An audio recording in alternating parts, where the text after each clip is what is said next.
Welcome to Luca is a Billionaire, where the only thing I invest in is your answers. In this video, I will explain how to do gravy sauce. First, gather your ingredients. You'll need about 2 tablespoons of pan drippings, 2 tablespoons of all-purpose flour, and 2 cups of your preferred broth, like chicken or beef.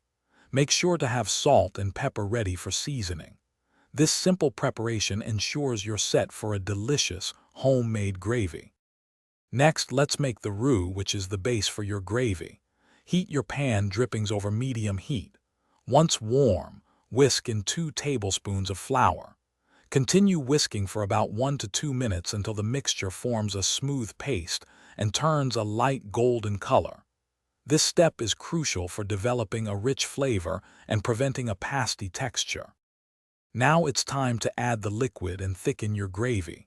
Slowly pour in 2 cups of hot broth, whisking continuously to avoid any lumps.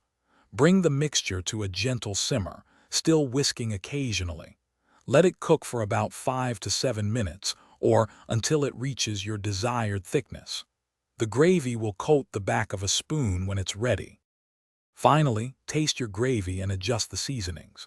You might want to add a pinch more salt or freshly ground black pepper. For an extra luxurious touch, stir in 1 tablespoon of unsalted butter or a splash of heavy cream right before serving. This makes it incredibly smooth and flavorful. Don't forget to check the description for a link to Little Tree's black ice and other great deals. Serve your perfect homemade gravy warm over your favorite dishes. Thanks for watching and please subscribe. It's the best investment you'll ever make.